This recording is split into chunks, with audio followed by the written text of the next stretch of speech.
Hey guys, as mentioned last week, we will be starting to talk about the myofascial lines today. I will try and keep those videos nice and short and just keep one point addressed, just to get a bit of an idea of what those lines are doing. So this band is going to help me to demonstrate as much as possible. So with the superficial backline, that starts down on the bottom of your feet, like just kind of on the ball there. So I'm just going to wrap my foot somewhat around that handle to try and mimic that as much as possible. And then it kind of runs ideally behind the heel, along the calves, back up the hamstrings, the glutes, and then kind of moves a little bit across and along the spine and comes all the way up onto your eyebrows. Okay, and all I want to do today is show you a little bit of impact it has on that line. So at the moment I'm just nice and upright, tall posture. There's slight tension on the band because our bands are always under tension. It just becomes a problem once they are constantly under too much load, or the opposite, if they're not under enough load, then obviously they're not getting challenged as well. So as you can possibly see, I've got my knees on a slight bend here. So ideally that is obviously completely attached, which is a bit hard to do by myself. But so the band would be attached. I'm slightly soft knees, but still nice and tall. Now if I put my knees into a lock, what happens, and it's just a slight movement, but I hope you saw that my posture kind of went up and a little bit forward. So if I soften my knees and I put my weight back into my heels, everything kind of softens a little bit down. If I lock my knees out, my body shifts forward into the toes, and there's a slightly bit more tension on that band. So now from here we're going to take it a little bit further. There's a little bit of tension on that band, soft through the knees. I'm locking my knees, I'm going into a rounded back here and a forward head position, and there's definitely more tension on that than when I'm back here, nice and relaxed.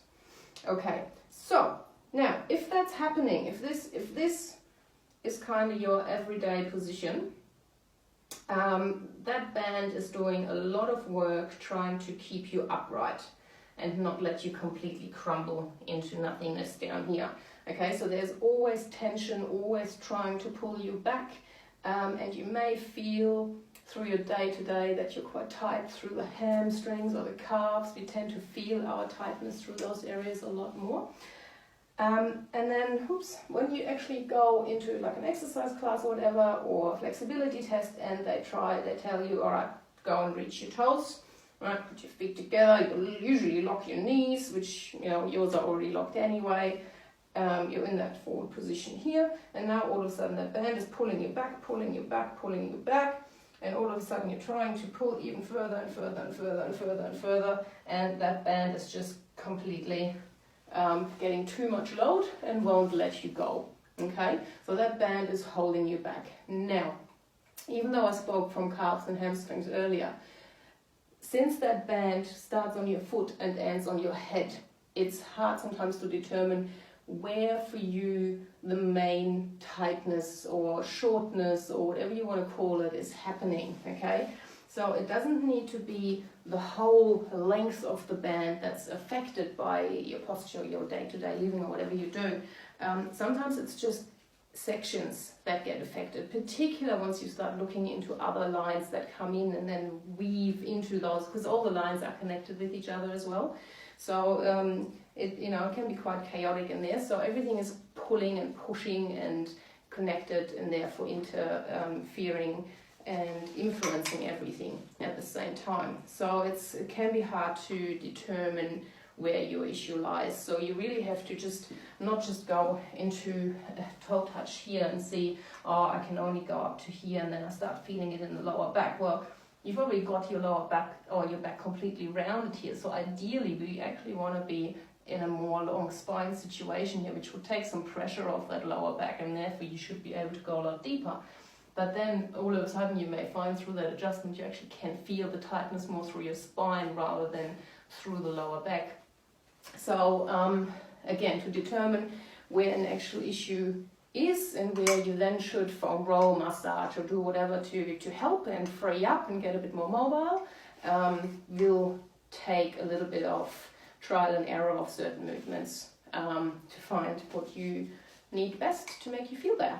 That's your superficial backline, and next week we will gonna talk about the superficial front line. And as I said, this is just a really small section. I'm trying to keep those short and nice and tight and not get too bloop. And which is really hard because my brain is already going 180k an hour again, and I'm really having to focus here. So I'm going to cut it. This is it for today. And if you've got any questions, or if you've got an issue, that you think I might be able to help you with, as we go through the series, there might be something coming up for you a bit more in particular, then just give us a shout out, leave a comment, and yeah, let us know how you go. All right, take care for now.